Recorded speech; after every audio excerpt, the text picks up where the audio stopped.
Queridos, quero saudar a todos os presentes com a paz do Senhor. Quero pedir-lhes carinhosamente, àqueles que podem, que tornem os vossos assentos.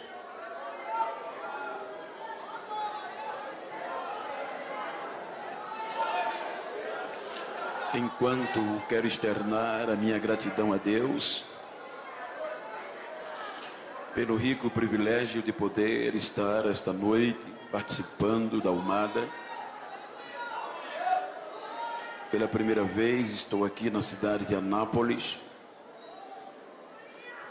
Eu já visto que já passei algumas outras vezes pregar em Goiânia, mas para estar cultuando com esta família é a primeira vez. Então, tenho motivos de sobra para externar gratidão a Deus por este privilégio que não é merecido da minha parte. Quero agradecer ao pastor Bertier Magalhães. Pastor Magalhães, muito obrigado pela honra e a credibilidade de me dar esta oportunidade. Como pastor de igreja, vice-presidente também de uma igreja no nosso estado, já quero aproveitar e transmitir a saudação do meu pastor presidente, pastor José Orizoaldo Nunes, meu pastor regional, que é o segundo vice da nossa convenção alagoana, meu pastor Arnóbio. E como eu vinha dizendo, como vice-presidente daquele campo, eu sei que não é fácil nos dias que vivemos ter a coragem que o Senhor teve de acreditar a tribuna desta igreja a quem o Senhor nunca viu. Então isso eleva mais o grau de gratidão a mim pelo Senhor. Sua família, pastor Osmar, vice-presidente desta igreja, toda esta diretoria que compõe honradamente esta igreja, e a estes homens que compõem este honrado ministério coeso, que eu não tenho ousadia e nem terei de chamá-los de companheiros, porque eu não estou à vossa altura, mas reverenciando-os, quero chamá-los de amigos, agradecendo a cada um e a todos. Registrando os meus agradecimentos ao pastor Santana, com todos aqueles que o ladeiam na coordenação da Umada, e a todos os componentes. E registrar a minha gratidão, pastor Paulo, pastor Cláudio, o major, Wesley, os irmãos que estão recepcionando desde a chegada do aeroporto. Que Deus recompense as vós, irmãos. Queridos, alegria enorme ver o meu amigo íntimo, posso até dizer assim, Cleito Queiroz, sua irmã. A gente sempre tem se encontrado neste Brasil, e ele é um presente de Deus para a minha vida. Como estou em um congresso de jovens, eu quero ler um texto por demais conhecido, mas quero conciliar o tema tão bem sugestivo, que a palavra vem de despertamento, e eu quero ler um texto que está no livro dos Juízes. É um texto conhecido de cor salteado, através das mensagens, dos louvores, mas é a mensagem que está no meu coração, e por certo, tem vidas que precisam ouvir nesta noite. Juízes capítulo 16, versículo 21 e 22, o texto está escrito, 16 do livro dos Juízes, capítulo 16, versículo 21, diz: Então os filisteus pegaram nele, arrancaram-lhe os olhos e fizeram-no descer a Gaza. Amarraram-o com 2 cadeias de bronze e ordenaram ele a girar o moinho. Versículo 22, mas o cabelo da sua cabeça começou a crescer de novo, logo depois que foi rapado. Soberano Deus e eterno Pai, quero te louvar e te agradecer por este momento. Toma o meu pulmão, a minha garganta, e que a palavra que sair da minha boca edifique vidas debaixo da unção do teu Espírito. Em nome de Jesus.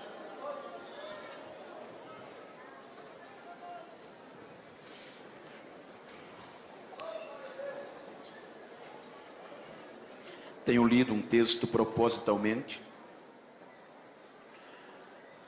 para falar de um contexto de despertamento para uma geração em ascendência, uma geração fenomenal, que é a geração odierna. Quando nós partimos do pressuposto das vantagens e das desvantagens em comparação às gerações, nenhuma outra geração viveu o que nós estamos vivendo. A Bíblia nos mostra a oportunidade que nós temos de evoluir cada dia mais. Só para os irmãos ter uma pálida ideia, esta geração é uma geração bombardeada para desistir. É uma geração que teria, dentro das probabilidades humanas, 1001 motivos para não estar presente neste congresso, haja vista que as ofertas são muitas. Há uma preocupação quase que generalizada por parte de alguns pesquisadores, psicanalistas, psicólogos, sociólogos, acerca desta geração. Quando nós observamos há pensamentos, há descobertas em que os próprios pesquisadores, homens conhecidos em todo o planeta, ateus, homens céticos, que abordam uma preocupação devastadora. Haja vista que, segundo o psicanalista Marco Polo, e obviamente em um dos seus conceitos, ele apresenta algo assustador, à vista que uma criança, segundo ele, como um grande pesquisador, quando ela atinge 7 anos de idade, ela hoje, na geração que vivemos, ela consegue ter mais informação no cérebro do que os imperadores de Roma durante o seu período. Ele aborda que quando uma criança chega a atingir 9 anos de idade, o grau de informação que ela recebe supera as informações de Sócrates e Platão. A preocupação é que esta geração, em meio a tantas informações, não está conseguindo gerir ideias produtivas e criativas. Há uma preocupação porque estes homens, cujo eu citei no passado, de uma geração de um passado, ele usufruía de tantas poucas informações, e as ideias eram mais criativas do que a geração de hoje. Queira, quer não, nós vivemos em meio desta avalanche de tecnologia, e não é ruim, é muito bom. E eu quero simplesmente tomar esse contexto para advertir-nos da probabilidade que nós temos de ser melhor e fazer mais do que quem já passou. Não estou mostrando pontos na visão pejorativa e nem crítica destrutiva, pelo contrário. O interessante é que, se nós não vigiarmos, vamos ser levados por esta avalanche, porque as mutações são constantes, e por mais crente que sejamos, somos tentados e arrastados por elas. A inovação Estive lendo um artigo de um psicólogo contemporâneo, que há uma preocupação por conta da dependência. Achei interessante quando eu li a Cleito, que aquele psicólogo abordava que é mais fácil, é menos doloroso você tirar de um adolescente o lanche da tarde ou o café da noite, do que tirar dele a rede social. Ele está mais dependente das redes sociais do que da sua própria sustentação básica. Queira que não, estas inovações, estas avalanches, por boa que seja, mas elas têm roubado de nós algo que a geração passada tinha. Nós sabemos que hoje os lenços já não são tão frequentes nas nossas igrejas. As marcas no joelho já não são tão constantes como eram. Pois nós estamos vivendo um período de facilidade. Um período de tantas facilidades que num clicar você resolve muitas coisas. Quando uma geração passada não tinha isto, e tudo era resolvido no joelho e na lágrima. Mas nem tudo está perdido. Por isso, usando este contexto, eu quero falar-lhes sobre deixaram a raiz. Diga comigo, deixaram a raiz. Se nós observarmos o contexto bíblico, a Bíblia nos mostra no livro do Gênesis o começo da nossa história. Os 2 primeiros capítulos, e adentrando no 3º do livro do Gênesis, a Bíblia nos mostra a alegria que o próprio Deus verbalizava acerca da sua criação. A Bíblia diz que quando Deus, ele criava, que terminava o dia, ele percebia que tudo aquilo que ele fez era bom, e ele mesmo dava testemunho da sua alegria.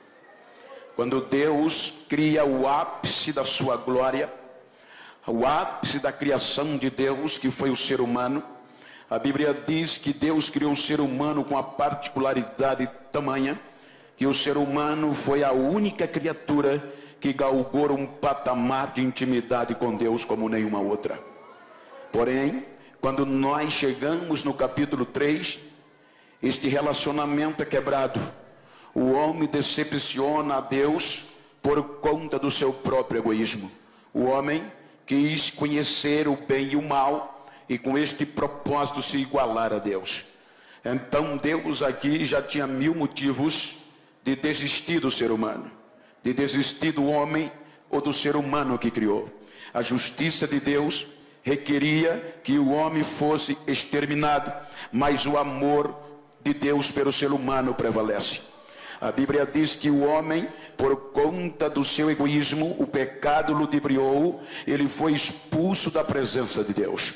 Aquele homem que dialogava com Deus todo o crepúsculo da tarde, agora aquele homem foi expulso da presença de Deus. Deus deixa o homem no deserto, Deus leva o homem a seguir a sua vida, mas não o larga e não deixa de o monitorar. Quando nós vamos para o capítulo 6 do livro do Gênesis, a Bíblia mostra que Deus estava monitorando aquela geração, querendo reaver a intimidade. Então é quando Deus desce para ver qual a intenção da geração que era originária de Adão. Então o caos está pior do que no começo, porque a Bíblia diz que mais uma vez o ser humano, de forma generalizada, ofende a santidade de Deus, a ponto que o pecado daquela geração cheira mal às narinas de Deus. Então a justiça de Deus agora entra em vigor, determinando a eliminação do ser humano. É aqui que o próprio Deus verbaliza, dizendo: eu me arrependo de haver feito o homem que criei. Pela primeira vez o universo estava ouvindo da boca do Criador a decepção causada pelo homem.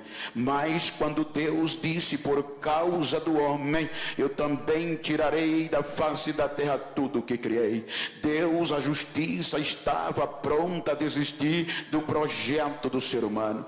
Então, quando Deus está determinado a abrir mão, a exterminar o ser humano, então a Bíblia diz que no meio daquela geração deteriorada, um homem acha graça diante de Deus nas suas gerações. O interessante é que não foi Deus, Noé achar graça, ou seja, a palavra graça na sua etimologia é um favor imerecido. Então a graça no contexto normal é quando o amor de Deus cobre o defeito do ser humano. Então o amor de Deus mais uma vez cobre o ser humano, e Noé, sua família, 8 almas e um casal de cada animal no planeta é preservado da destruição da ira de Deus. Portanto, quando o dilúvio vem, estes 8 almas e um casal de cada animal são preservados.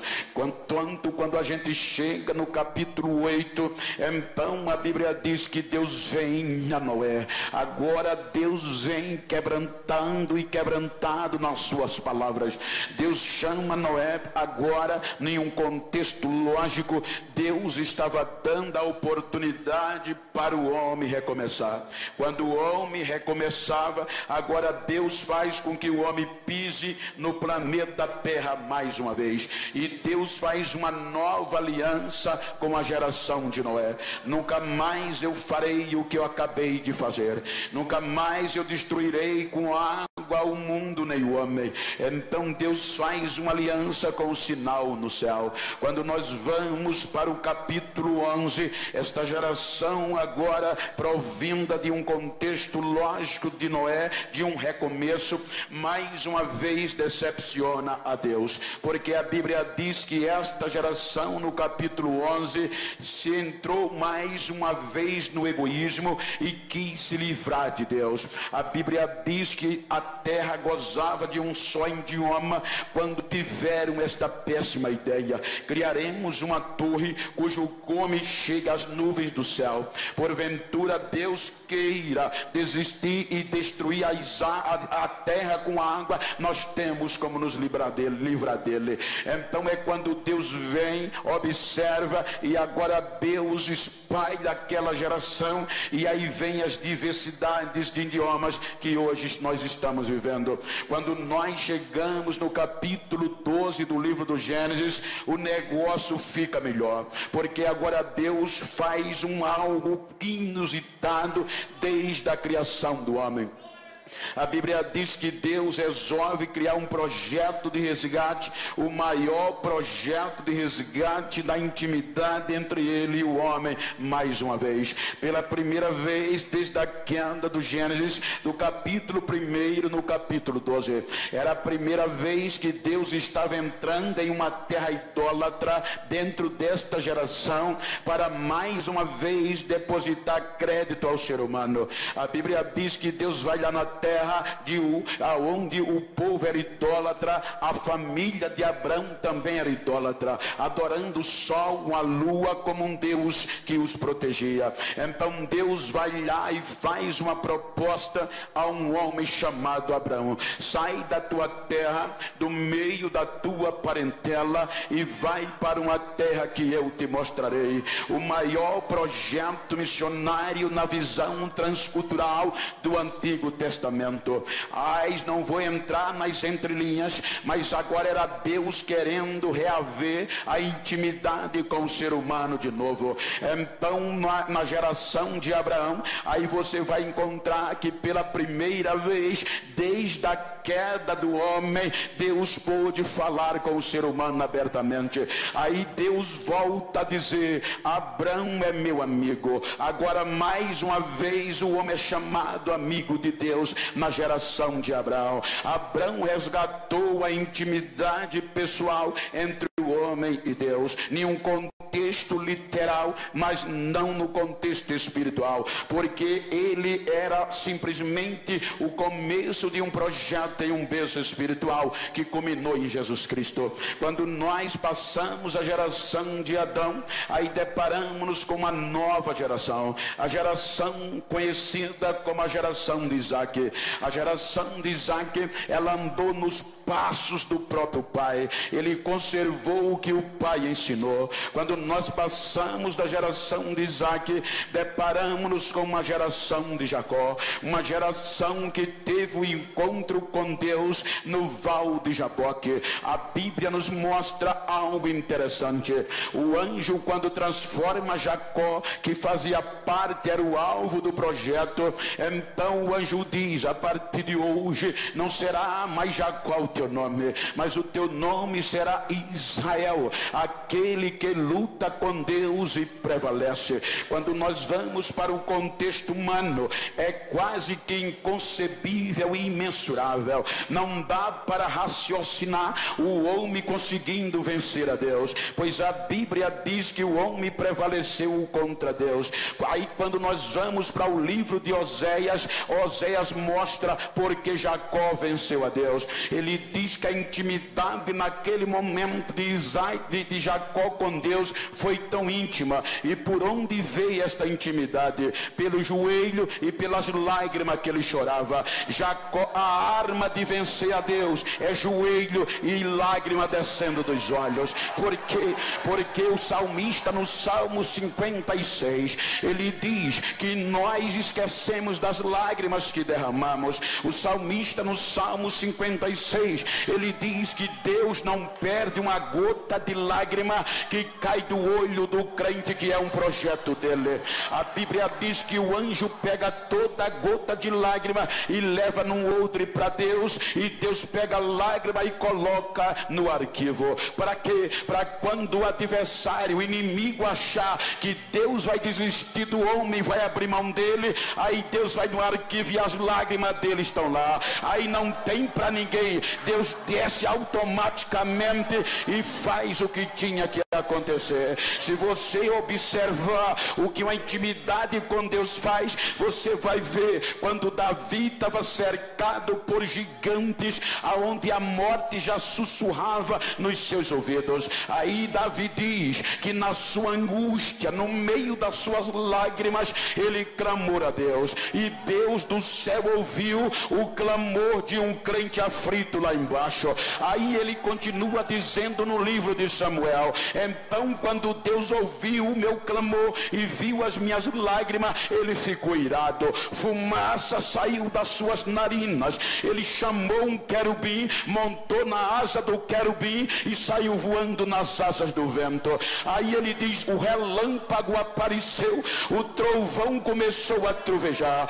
e tudo debaixo dos seus pés se tornou escuridão. Quando você vai para a ciência, olha o que Deus faz por causa da lágrima de um projeto seu. A ciência diz que nenhum outro astro tem tanta glória no universo feito o Sol. A ciência diz que o Sol tem uma camada chamada coroa, que ela chega a atingir cerca de 2 milhões de graus Celsius. É muito calor, ninguém consegue encarar o Sol frente a frente. Mas por causa da lágrima e do choro de um projeto, aí Davi diz que quando Deus desceu para livrar, tudo dos seus pés se tornou escuridão, o sol se escondeu, a glória de Deus suprimiu a glória do sol. Aí Davi começa dizendo no seu cântico: então tudo debaixo dos seus pés se tornou escuridão, e Deus vinha, e por onde ele passava as brasas se acendiam pelo resplendor da sua glória. Ele desceu e me resgatou das mãos dos meus adversários. Intimidade com Deus, ela é baseada em lágrima e em marca nos joelhos. Isto é que faz a diferença. Quando nós passamos a geração de Jacó lá no Egito, deparamos-nos com a geração de José. Ainda no livro do Gênesis, A Bíblia diz que a intimidade de José com Deus era tamanha que Deus lhe mostrou o futuro que haveria de acontecer. Ele tinha tanta convicção que era um projeto de Deus, que antes dele morrer, ele chamou os seus irmãos e disse: quando eu morrer, não enterre os meus ossos na terra do Egito. Carregue o meu osso numa bolsa, num saco, mas não enterra aqui. Por que, José? Porque certamente Deus visitará o seu povo e levará para a terra que prometeu. O meu lugar é na terra prometida. Leve os meus ossos com você. Aí a partir daqui apareceram os carregadores de ossos. Quando nós passamos pela geração de José, nós deparamos com a geração de Moisés. Moisés tinha uma intimidade com Deus tamanha que quando ele subia ao monte, o monte estremecia. É por isso que o escritor aos Hebreus diz que Moisés, já sendo grande, recusou-se ser chamado filho da filha de Faraó. O que isso implica, pastor? Isso implica dizer que ele alargou o privilégio de ser chamado neto da maior potência política e econômica da época. Para quê? Para preferir sofrer com o povo de Deus, para por um momento só não gozar do pecado que o povo pecava, mas tendo uma visão de uma promessa futura. Por isso ele abriu mão de tudo. Quando a intimidade era tão tamanha que quando ele entrava na tenda, a nuvem descia. Porém, se nós observarmos, havia uma prerrogativa de uma geração futura. Era através de Josué. A Bíblia diz que quando Moisés subiu o monte, só ele subia e Josué não saía do pé do monte, aprendendo, querendo também intimidade com Deus. Quando Moisés entrava na tenda, Moisés orava, falava com Deus, Josué prostrava-se na entrada da tenda. Quando Moisés saía da tenda, Josué continuava na porta da tenda, querendo intimidade com Deus. A intimidade de Deus com Moisés na sua geração era tamanha que um dia o irmão Miriam e o irmão Arão e a irmã Miriam se revoltou contra Moisés e nos bastidores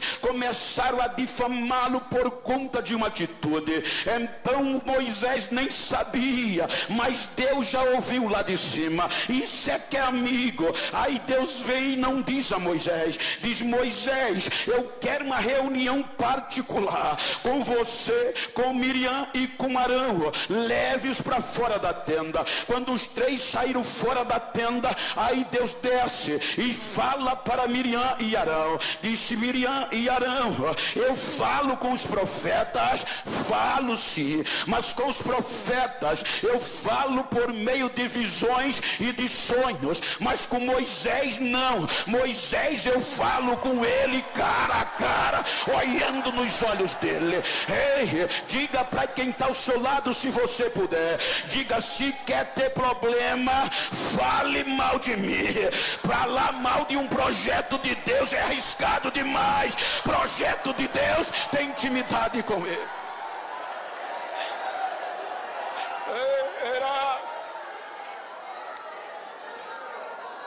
Quando nós passamos a geração de Moisés, passamos pelo livro do Êxodo, passamos por Número, Levítico, chegamos em Deuteronômio. Aí em Deuteronômio há registro que Moisés subiu o Monte Pisga e morreu. Só Deus sabia da morte de Moisés. No arraial ninguém sabia. Moisés de lá mesmo partiu para a glória. Até o corpo Deus resolveu dar um jeitinho e não deixar exposto. Então agora houve crise, houve silêncio. Com quem é que Deus desce sem ninguém saber? Aí Deus vai lá no arraial e chama Josué e diz: Josué, esforça e tem bom ânimo, meu servo Moisés é morto, e agora sou eu e você que vai colocar o povo na terra prometida. O meu negócio agora é com você, Josué. A geração de Josué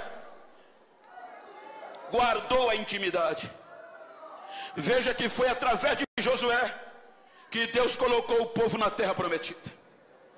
Aí a gente chega no livro de Juízes, capítulo 2, a Bíblia diz que Josué distribui a terra e morre, no versículo 8 por aí. Quando a gente vai mais adiante, a Bíblia diz que os anciões, aqueles que ladeavam Moisés, também morreram.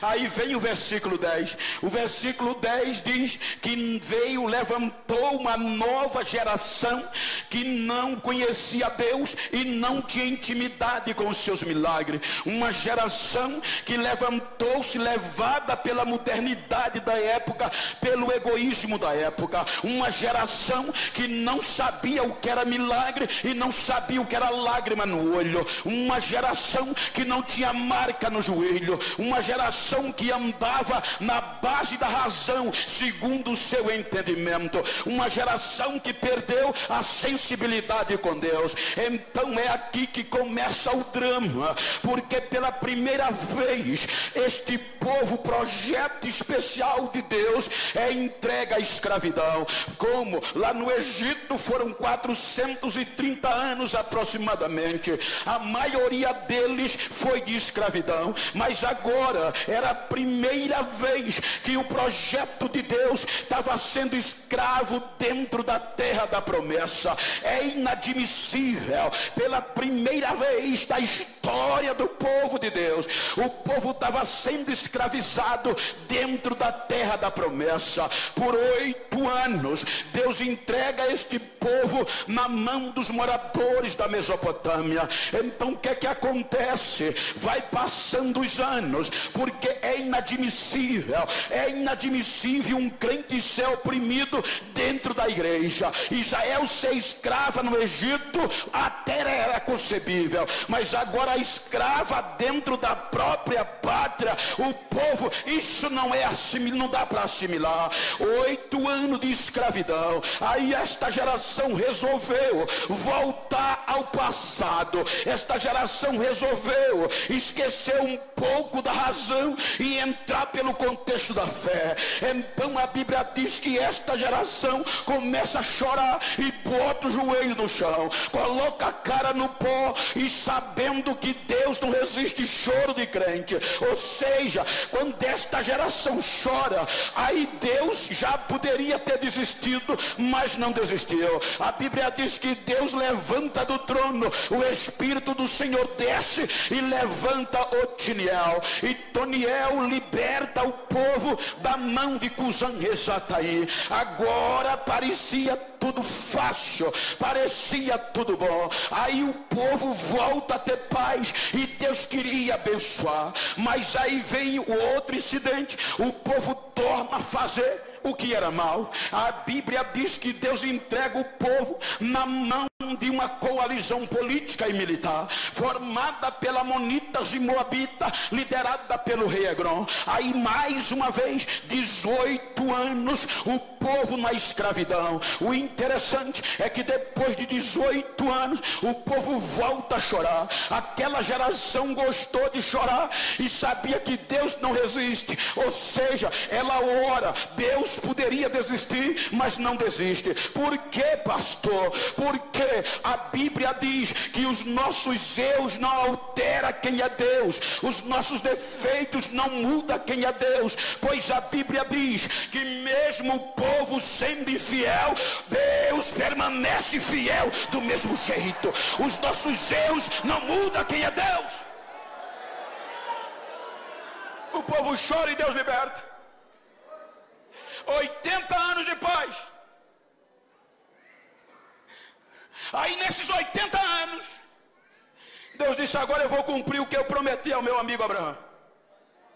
Aí Deus abriu a porta do céu e Israel enriqueceu.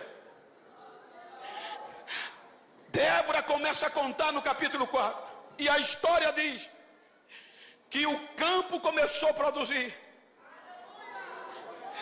a pecuária produzia leite como nunca, o mel, que era mais e a única fonte de adoçante, jorrava da rocha, o campo florido, a chuva vinha. E para melhorar, A história diz, com base em Débora, que os ricos caravaneiros, mercadores, comerciantes, que produziam e esculpiam pedras preciosas, ouro, diamante, esmeralda, carregava os camelos lá em Avilar e pegava a estrada principal para comercializar. Só que quando eles chegavam em Israel, eles não conseguiam passar.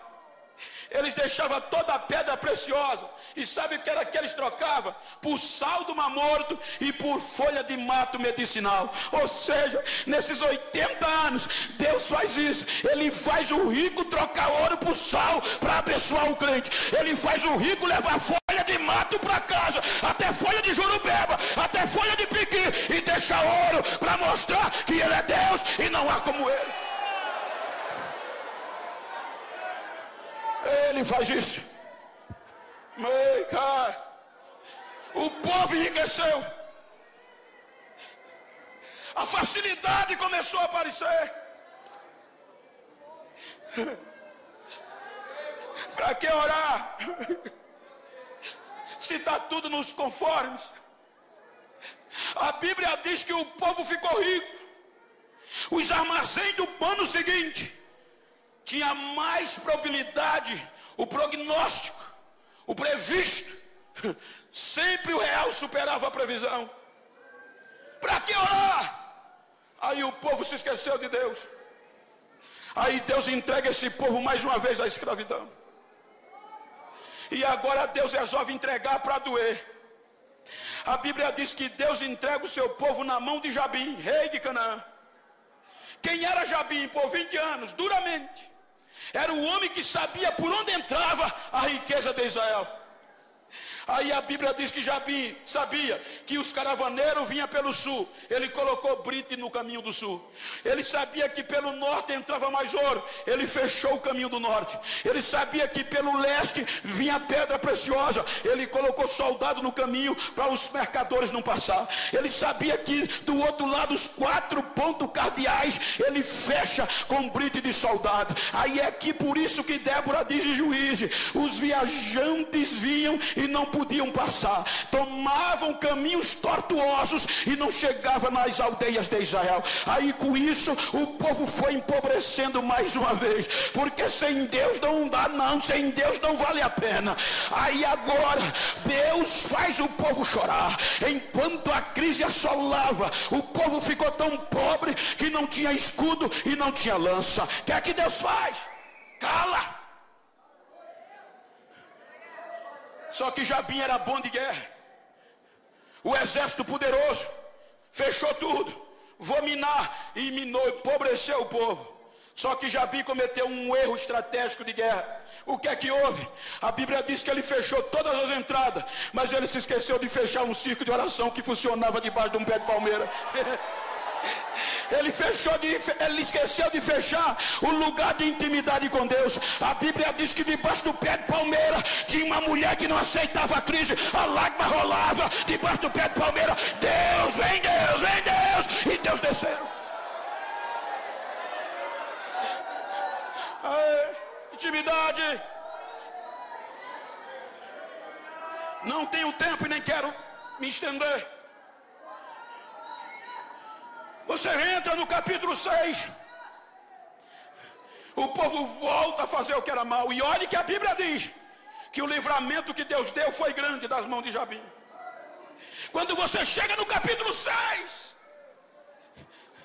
o povo erra de novo. Por que eu estou dizendo isso? Para você saber que Deus não desiste de nós.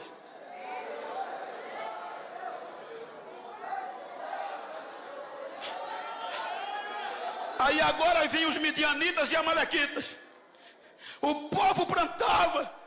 Na época da colheita, eles chegavam e levavam tudo. 7 anos. Muitos desistiram. Cavaram buraco, esconderam.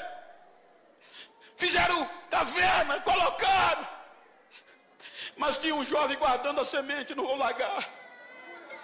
Tinha um jovem que não temia, sabendo que não podia malhar trigo no celeiro, na eira, ele levava para o lagar. Sabendo antes do inimigo chegar, ele guardava a semente.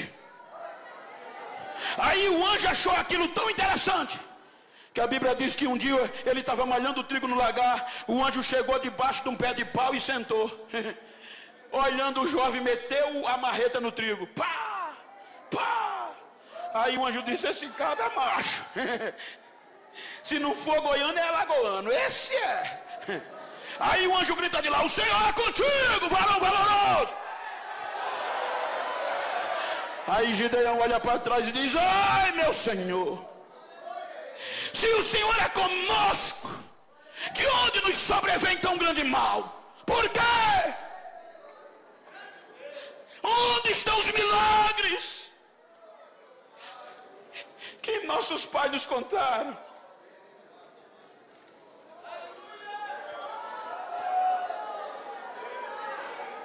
Olha a pergunta de Gideão: onde estão os milagres? Eu não sou saudosista,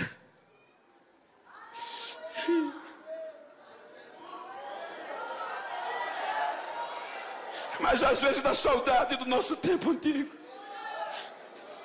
quando a gente não tinha WhatsApp, quando a gente não tinha Facebook, quando a gente não tinha tantos flashes nas nossas igrejas, quando a gente não tinha cantor famoso, quando a gente não tinha pregador famoso, quando a gente não precisava depositar cachê para ninguém vir pregar, que a palavra valia. Ai, mesmo sem cantor famoso, quando o hino da harpa aparecia, Jesus começava a batizar da galeria para o fim da igreja, o batismo caía. Aonde estão os milagres?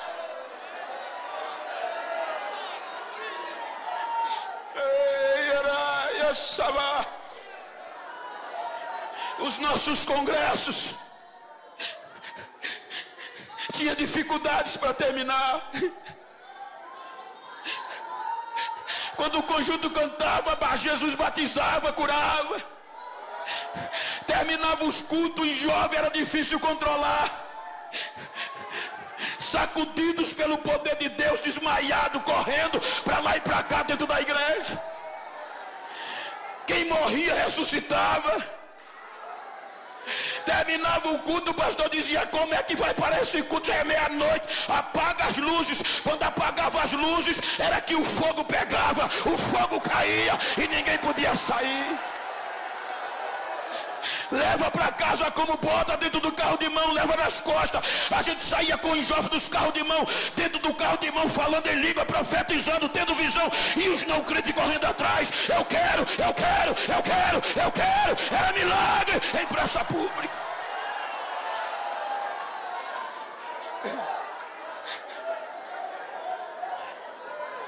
Hoje nós estamos light. Vou contar que é uma experiência minha. Hoje as mutações são tão constantes que é melhor você preservar a ética do que dar vazão ao Espírito Santo. Hoje, se você falar bonito, deixa a agenda garantida para o próximo ano. Hoje, se você tem característica política, é o cara. Na maioria das vezes não se procura saber o nível de unção. O que vale é a presença. Vieram me catequizar. Pastor Genival, pois não. O senhor tem curso superior de bacharel? Tenho. Estudei depois que Jesus me salvou. Então você não pode pregar mais como pregava, catedráticos. Mas como? Você está quebrando ética e protocolo. Mas de que jeito? Você anda demais no púlpito, Bento. Você chora demais. As nossas igrejas hoje, isso é topada de universitário, doutores. Isso é antiético, é feio e está certo. Se você chorar, tem que ser 2 lágrimas e enxugada assim, ó.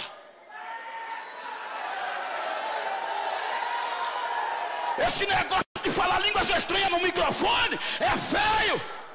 Ninguém vai entender. Você tem que começar a pregar friozinho e terminar gelado, para não quebrar a ética. Dá para você?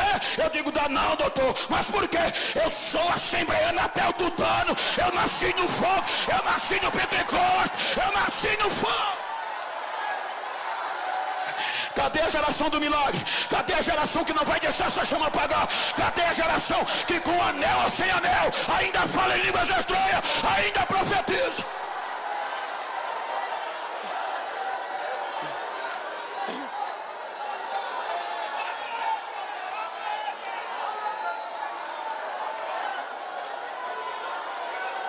Cadê os milagres?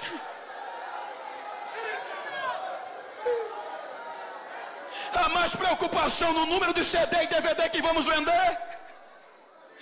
Há mais preocupação em deixar a agenda do ano que vem agendada do que provocar os milagres na casa de Deus. Eu não vim pregar chave de carro, eu não vim para aqui pregar chave de carro, eu vim para aqui pregar avivamento. Ainda tem milagre.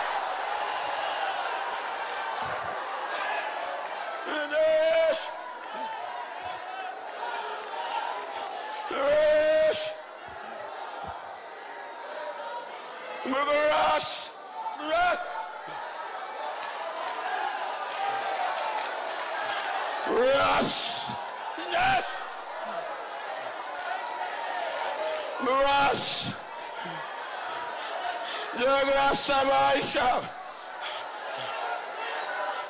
daí vai me adasta, elas pro exteploitouras, Miguel mega e ras, ele garas, ras, ele é paregedal.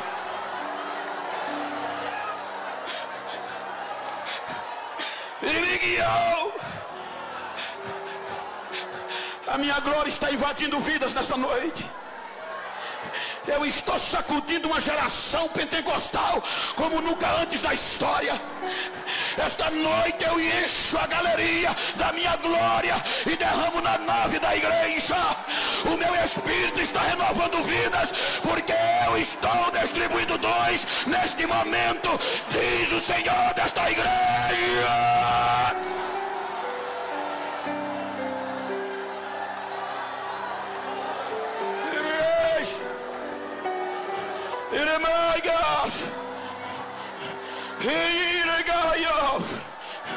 Para que saibam que a minha presença está no meio de vós, os meus pés estão palmilhando no meio de vós. Recebam a unção da minha glória, diz o Senhor agora.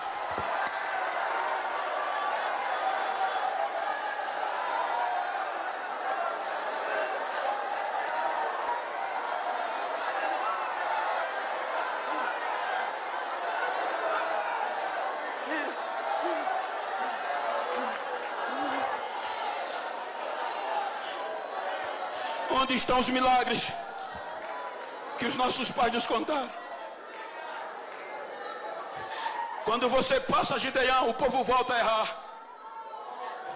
Aí o Espírito Santo usa Meleque. O povo volta a errar. O Espírito Santo levanta a tola. O povo volta a errar. O Espírito Santo levanta Jair. O povo volta a errar. O Espírito Santo levanta Jefté. O povo volta a errar. O povo errando, Deus levanta Ibizã. O povo volta a errar, Deus enche o jovem Abidom. Aí a gente chega no capítulo 13 de Juízes. Aí a Bíblia diz que o povo volta a errar. E Deus entrega na mão dos filisteus pela segunda vez.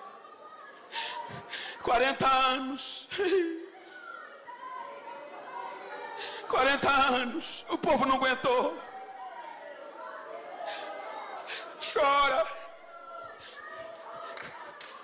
Aí agora Deus não desce para levantar ninguém. Agora Deus investe pesado.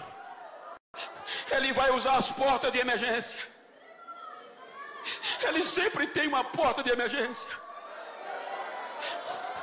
E as portas de emergência de Deus, geralmente ela vem do impossível, de onde ninguém vê, de onde ninguém acredita. Ana era estéril, veio Samuel, Jesus, e agora o povo aí Deus agora resolve acreditar num útero falido. O anjo vai na tribo de Dan e diz à mulher de Manoá: eu sei que tu és estéril,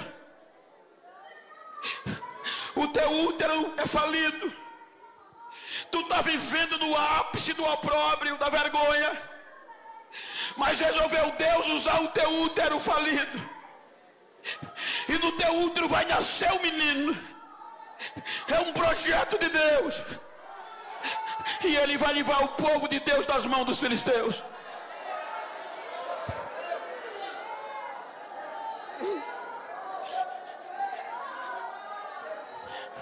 A mulher aceita a proposta, e o capítulo 13 diz que o menino nasce.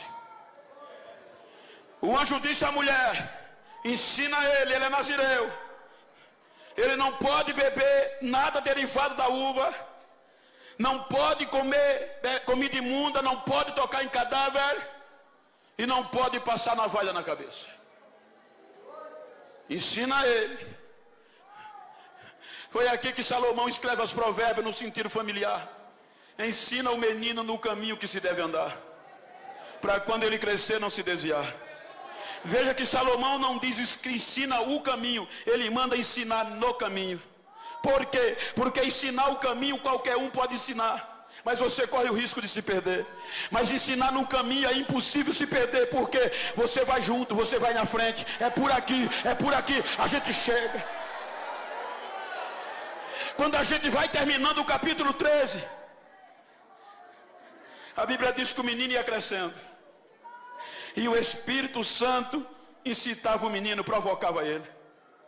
O Espírito Santo via o menino crescendo, e o Espírito Santo ia dizendo: tu vai ser uma bomba nas minhas mãos, eu vou sacudir a tua geração por meio de você.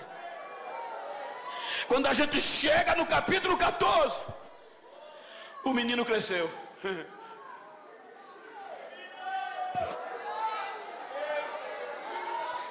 O problema é que começa quando o menino cresce.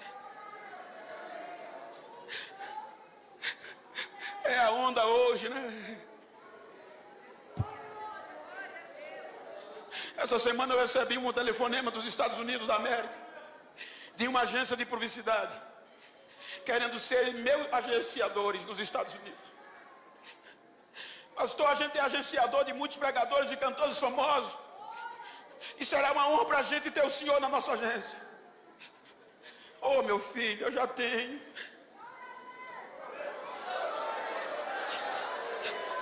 Já tenho, pastor, tenho. Todo mês eu estou aí nos Estados Unidos. Mas quem é seu agenciador, pastor, tão forte assim? Ele está lá em cima.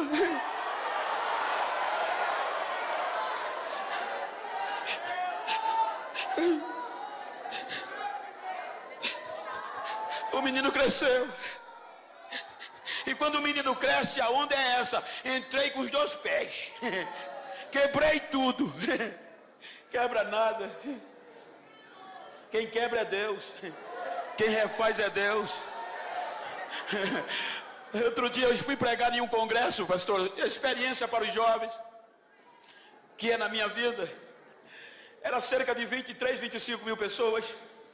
E como a mídia não estava ainda na alta, o pastor, como o senhor, nem por vídeo me conhecia, o coordenador que me convidou, quando eu fui subindo o degrau do ginásio, as pernas tremeram, porque só tinha catedrático da Itália, dos Estados Unidos, professores de Harvard, professores de muitas faculdades teológicas do Brasil e do mundo, e o congresso era muito grande. Aí quando eu fui subindo as escadas, o pastor olhou, aí olhou para o coordenador e disse: quem é aquele preto que vai subindo sem ordem? O coordenador disse: é o pregador da noite. Ele é de onde? De Maceió, Alagoas, nordestino. O pastor disse: pode vir alguma coisa boa do Nordeste? Em um culto desse, tu vai convidar um nordestino, e tu escolheu mais um negro do beiço virado. Vai pregar aqui não. Levantou, foi onde eu estava, disse: Bento, eu não te conheço, nunca te vi, não vai dar para tu pregar hoje. Só tem catedrático, você não vai ficar com raiva não. Fico nada, pastor. Então ele virou as costas, fui me sentar. Deus não deixou ele sentar. Ele fez a volta. Chegou onde eu estava, olhou para mim e disse: eu vou te dar 10 a 15 minutos. Tu prega qualquer coisa aí, tá bom? Porque depois a gente grande vai pregar. Só para você não ficar triste, tá bom? Tá, pastor, não tem problema não. Peguei o microfone, já entrei com 220. Mas eu entrei pegando fogo, voando faísca. Quando deu 10 minutos, Jesus disse: agora é comigo. Aí Jesus começou a batizar no meio do povo. O povo começou a correr. Jesus começou a restaurar vidas. O altar pegou fogo. Os doutores quebraram a época. Olhava para cima, chorava e começava a gritar: a glória é dele, ele dá quem quer. A unção é dele, ele dá quem quer. O pastor chorava feito criança, olhava para mim e só tinha o direito de dizer: vai, negão, o dia é teu, vai, negão, vai, vai, vai, vai. É Deus que faz.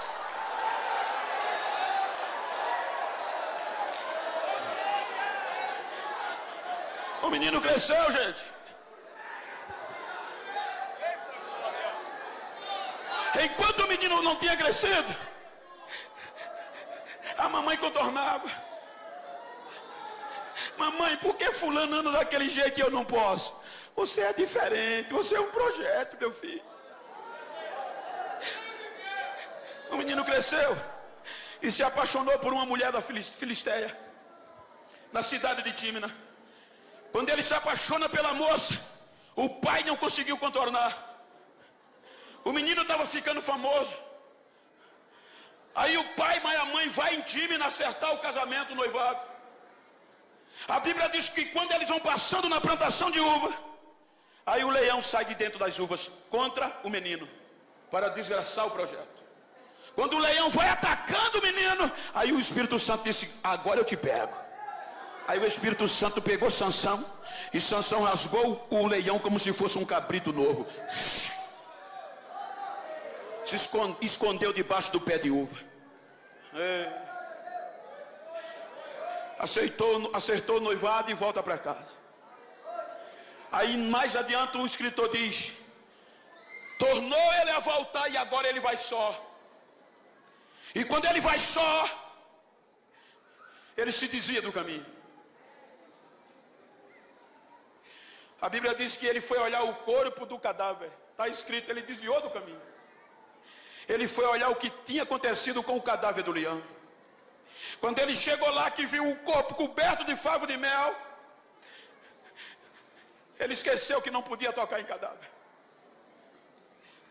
Ele se agachou, pegou o mel, tocou no cadáver, comeu o mel, a mente doeu: eu não posso fazer, mas ele fez. Além de comer, ainda leva para casa, dá o pai e dá a mãe. Aí o escritor coloca uma conjunção adversativa: porém, ele não disse o pai e a mãe de onde veio o mel. Então ele sabia que tinha errado. Mas a fama não deixou ele reconhecer. O menino estava pegando raposa, gente. Pegar 1 a 2 raposas é natural. Mas ele juntou 300 raposas. Só o Espírito Santo. Tocou fogo na cauda de tudinho e bagunçou a plantação dos filisteus. O menino estava tão famoso que os filisteus subornaram alguns judeus para amarrar ele. E o texto diz que amarraram ele com cordas novas. Essas cordas eram tão resistentes que diz a história era de nervo fresco de animais. Se colocasse 2 bois puxando em sentido contrários, eles não quebravam aquelas cordas. Amarraram ele. Quando os filisteus chegaram: Sansão! Amarrado. Ele quebra as cordas como se fosse um fio de linho queimado. E depois que quebra a corda, ele grava grava um CD musical. Se fosse hoje, A Bíblia diz que ele pega uma queixada de jumento, mata 1000, mata 500, mata mais 500, faz um montão, e ele sai cantando. Com uma queixada eu matei 500, com outra fiz um montão, e bababá, ficou famoso, já estava gravando até aí.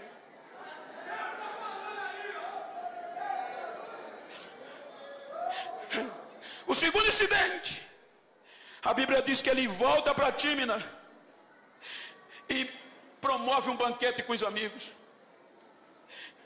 E no original diz que para oferecer um banquete tinha que beber junto com os amigos. Ele bebeu, ninguém viu. Ele bebeu fora da cidade, fora da igreja, em outra cidade. O bafo do vinho saiu. Volta para casa, pai disse: ô pastor, pregador famoso, tudo bem? Tudo. Ninguém sentiu mais, não tinha mais bafo. Mas lá em cima tem 2 olhos como chama de fogo. E muitas vezes Deus deixa a gente pensar que é alguma coisa. Vai, lá na curva eu te pego.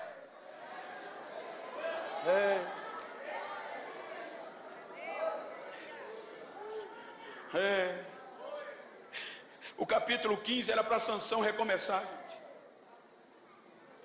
Beber ninguém viu.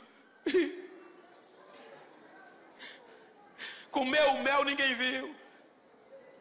Então a fama o encheu de orgulho e ele não quis recomeçar, que era fácil.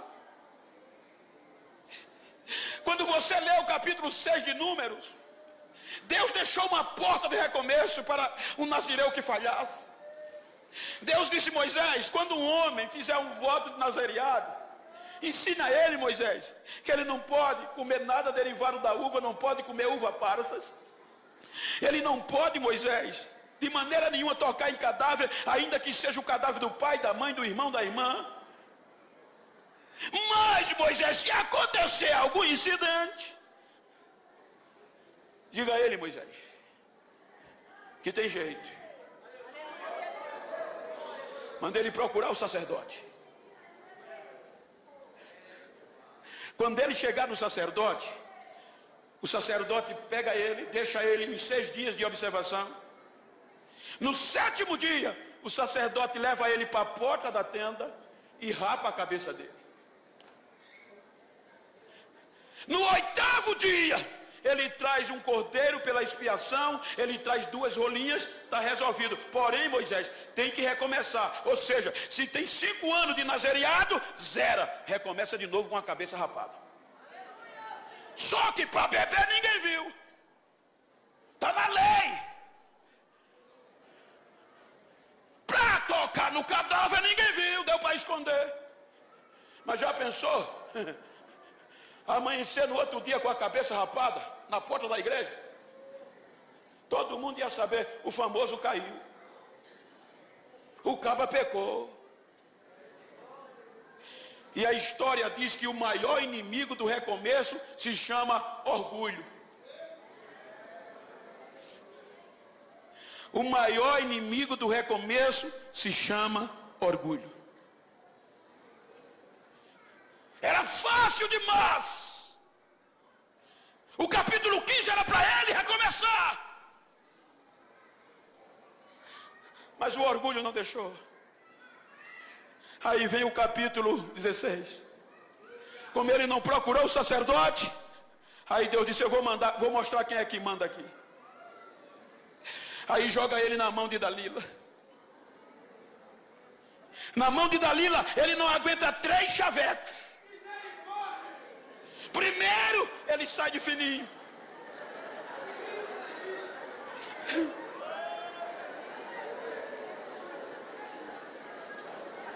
Segundo, ele sai de fininho, mas no terceiro ele não resiste. Nunca se passou navalha sobre a minha cabeça. Porque no dia que rapare a minha cabeça, eu serei igual a qualquer outro projeto. E dormiu. Aí Dalila aproveita, quando ele dorme, Dalila passa a máquina 0. Deixa lisinho. Sansão, já vem os filisteus. Isso é fácil, eu vou fazer como fiz das outras vezes. Quando levantou, o mais precioso não estava mais. O Espírito Santo tinha saído. É aqui que o tema nos desperta. Ter cuidado. Dá uma olhadinha para esse jovem que está ao teu lado e desperta.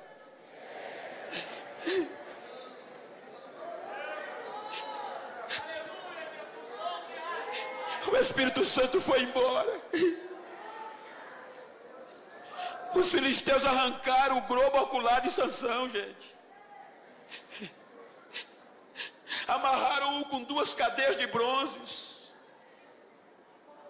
Jogaram ele no cárcere para girar moinho. Sabe quem girava moinho? Jumento. Agora um projeto de Deus. Estava fazendo trabalho de jumento no cárcere. Os filisteus tiraram 99% do que Sansão tinha.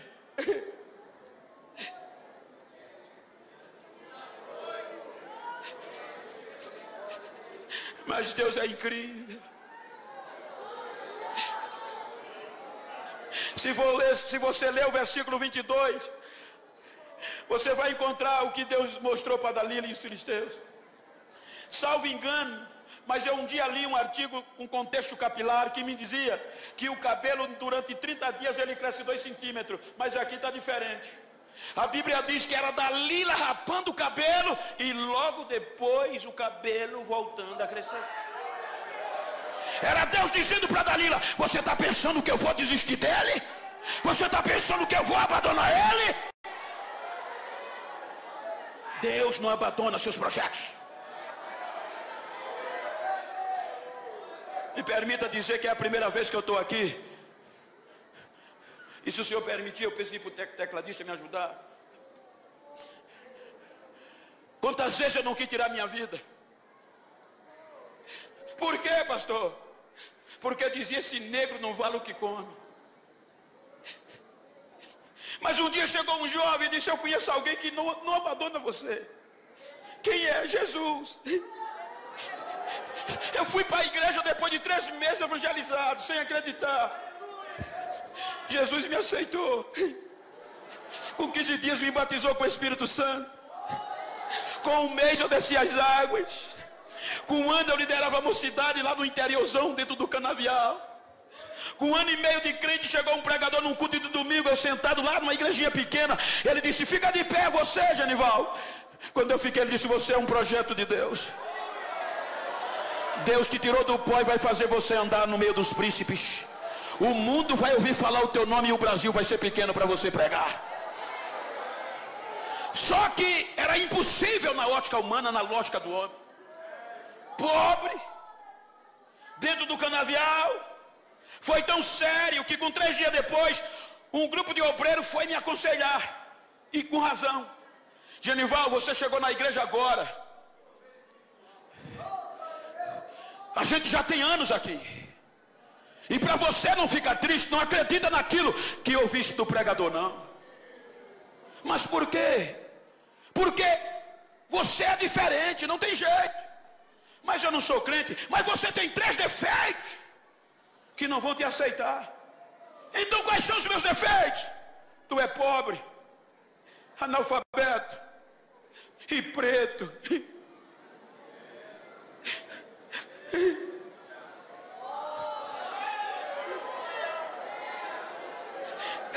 Eles atingiram as minhas substâncias neurotransmissoras. Eu peguei meus sonhos e disse: nunca mais eu entro numa igreja. A chave da congregação ficava na minha casa. No outro dia eu não aguentei, eu disse: eu vou orar meia hora. Eu costumava orar 8 horas por dia.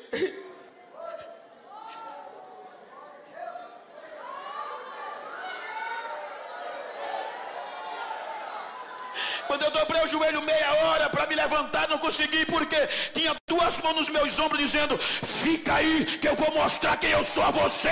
Eu vou mostrar. 4 horas da tarde eu saí do joelho. Quando vou para casa, nem cheguei em casa, um adolescente veio me dar a notícia: a tua menina Gisele saiu de casa às pressas passando mal. Vai para o posto de saúde, muito precário. Quando eu cheguei no posto de saúde, o médico disse: olha, eu fiz o que pude, entre. Quando eu cheguei lá, minha menina estava contorcida, a cabeça virada para o contrário, os pés, os ossos pareciam que tinham sido triturados. Ele disse: ela chegou em óbito, prepara o enterro, que naquela época não tinha funerário, nem direitos funerários. Eu peguei a criança no colo, saí desanimado, acabado, minha esposa chorando comigo, no meio da rua. Quando eu vou entrando para a rua da minha casa, o Espírito Santo fala no meu coração: vai para casa fazer o quê, morena?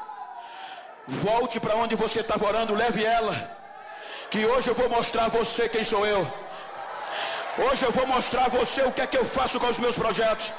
Hoje eu vou indicar para você que eu não dependo da opinião do homem, eu não trabalho na lógica do homem com os meus projetos.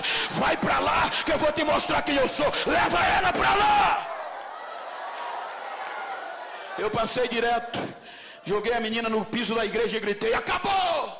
Foram dizer o médico, ele endoidou, foi para a igreja. Quando eu caí, não vi mais nada, só gritava. Aí a voz de Deus entrou no santuário. Audivelmente Deus me disse: fui eu que te trouxe aqui, meu filho. E eu te trouxe aqui para te dar a oportunidade de me aproximar de ti, para tu saber quem sou eu. Eu vou fazer você sentar entre os príncipes. Eu quero te dizer que meus projetos ainda estão de pé.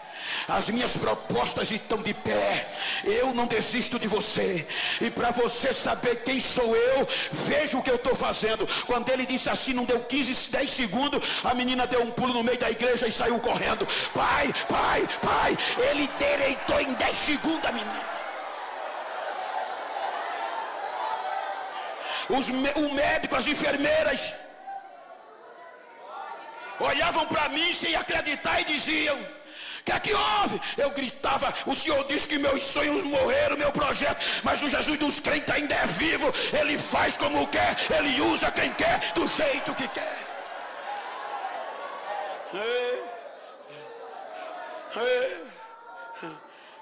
Desperta. Hoje eu estou pregando para a juventude, é por isso que eu estou dizendo isso. Hoje, se eu for atender os convites, eu não volto mais para casa. Hoje eu recebo cerca de 30 a 40 convites por dia. 2 vezes por mês eu tenho que cruzar os oceanos. A convite para pregar o Evangelho. No Brasil, eu ando mais de avião do que de carro, filho. Mas por que o Senhor está dizendo isso? Deus não desiste dos seus projetos.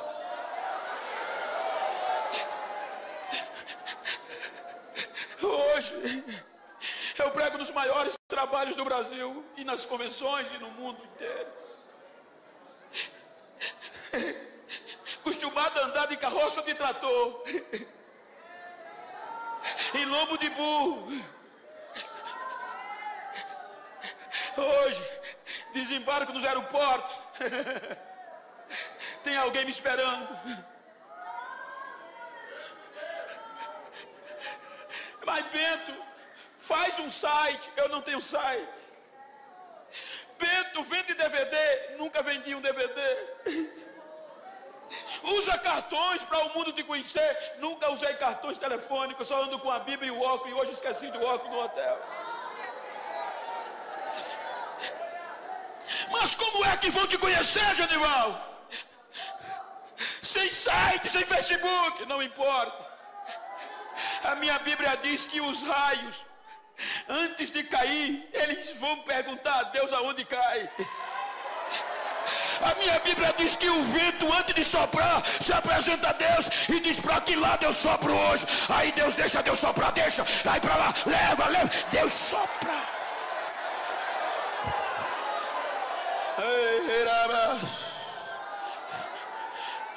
Reias. Tiraram 99% do projeto de Deus. Jogaram no cárcere. Humilhamos a ele e o seu Deus. E era comum os pagãos fazer um culto em ação de graça quando venciam os seus adversários. A Bíblia diz que os filisteus fizeram um culto em ação de graça a Dagom, no templo de Dagom. que lotou a igreja, a casa. A Bíblia diz que entre príncipes, mulheres e homens, a casa lotou, que só no teto tinha cerca de 3.000 pessoas penduradas. Para quê? Para ver o projeto sendo humilhado, pastor Santana. A Bíblia diz que quando a festa estava boa, aí o príncipe dos filisteus disse: manda buscar o Sansão, um projeto falido, para a gente se divertir com ele. Agora o projeto de Deus, Senhor, algemado, sem visão, sem direção. Aí o guia vai lá no cárcere e busca ele. Me permita, pela intimidade, pastor. O guia vai lá no cárcere. Wesley, me ajuda aqui. E Sansão está lá, conjecturando. O guia pega Sansão e ele vem rebocado para o templo de Dagon. Um projeto que arrancava portão de cidade, o projeto que botava homens, milhares para correr. Agora um guia rebocando ele. Quando ele chega no templo de Dagon, a Bíblia diz que o povo brincava com ele. Você sabe o que isso quer dizer?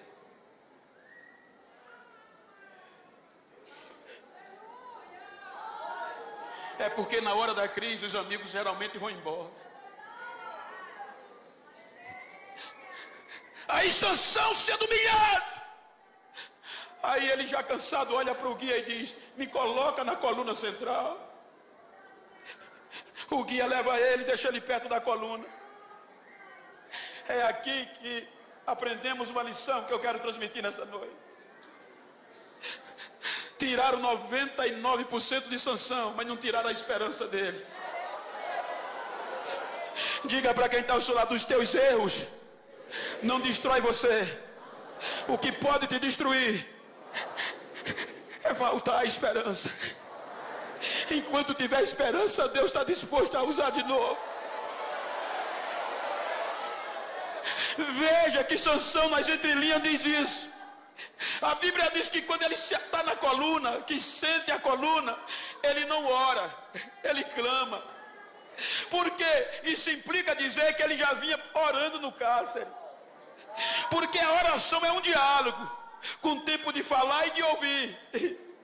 Só que ele estava sem olhos, sem nada mais, na ótica humana, falido. Mas a esperança fazia orar, mas Deus não o respondia. Então quando ele chega perto da coluna, ele não ora, ele clama. E o clamor só entra quando a oração não é ouvida.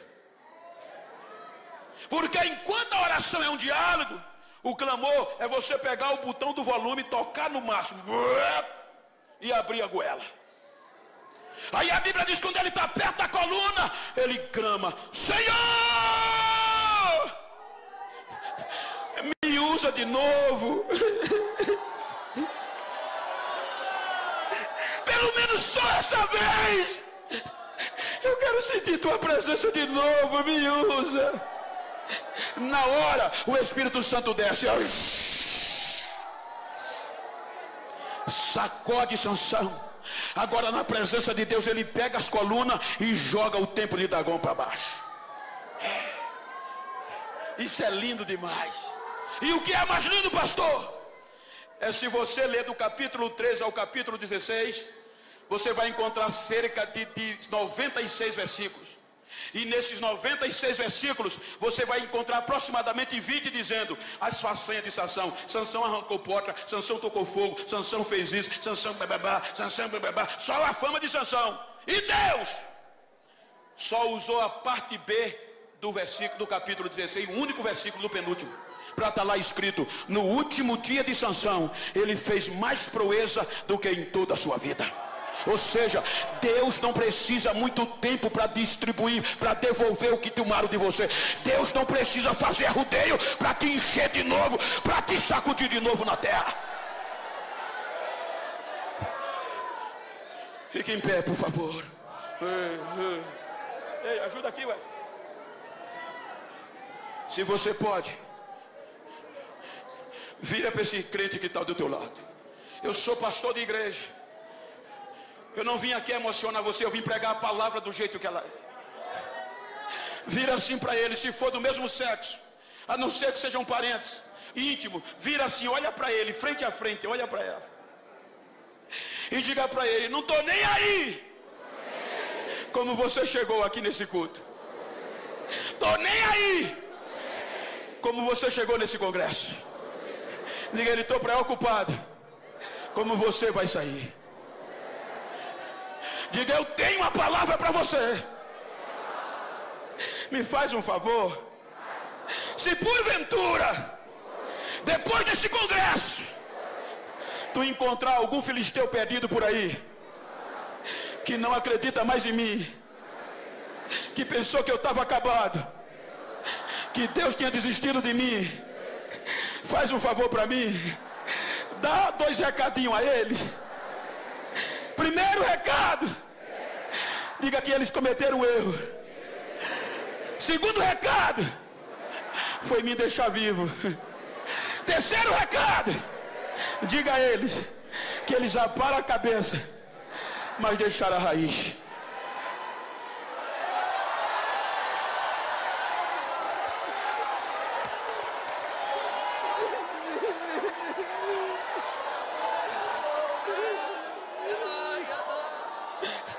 Enquanto tiver raiz, tem esperança. Os filisteus podem até tirar o cabelo, os filisteus podem arrancar até a farda, os filisteus tiram a credencial, os filisteus podem até criticar, defamar, eles cortam o cabelo porque o cabelo é para fora, mas a raiz é para dentro. Só quem mexe é Deus, só quem vai é Deus, só quem vai lá é Deus.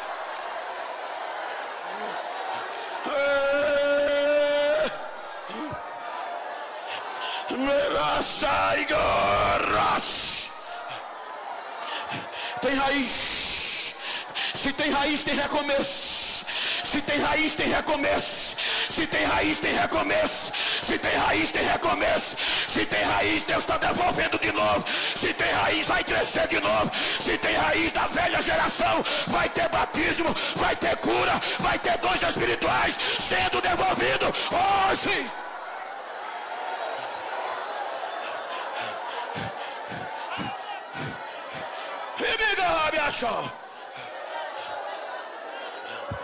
Arraiga gachal. Ramia Deus. Checo prosaia legal. Ele me coloca céu. Ampsite que tá ali do. Aí no buraia sambra. É bião me gasta tá dado. Sou eu que faço. Sou eu que desfaço. E sou eu que volto a fazer. Esta noite eu estou restaurando sonhos. Esta noite eu estou restaurando projetos. Esta noite eu estou devolvendo a minha presença para aqueles que havia perdido.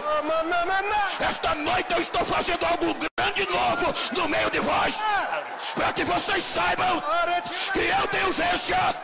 Recebam o avivamento da minha parte pelo abraço do meu Espírito, diz o Senhor desta igreja.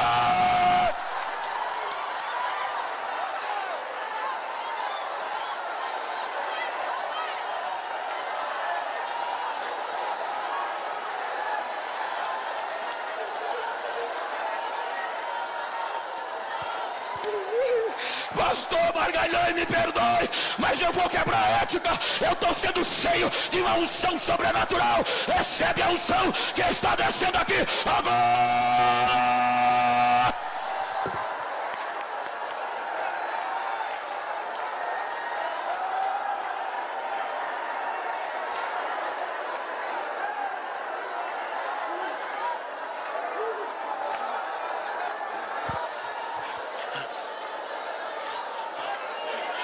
Abraça esse crente que está ao teu lado, se você pode. Eu não costumo fazer isso, eu sou pastor, mas eu estou sentindo há uma pedra de fogo queimando no meu interior. O Espírito Santo está me outorgando a transferir para vidas aqui nesta noite. Segura esse crente, abraça ela, abraça ele, vai, mas segura mesmo, profetiza para ele, diga: Deus não desiste de nós. Diga para ele: Deus não desiste de nós. Diga: eu só vou te largar quando eu ouvir línguas estranhas. Eu só vou te largar quando eu ver o barulho do cabelo voltando a crescer. Eu só vou te largar quando haver recomeço.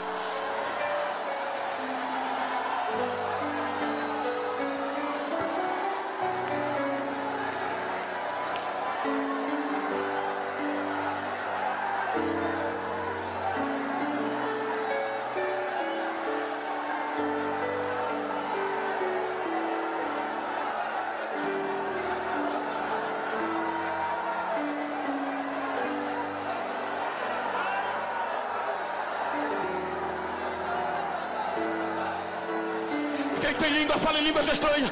Quem não tem, recebe batismo agora. Toca fogo nesse crente que está ao teu lado. Diga para ele: Deus não desiste de você. É hora de recomeçar. É hora de recomeçar. É hora de recomeçar. Deixa a lágrima cair. Deixa.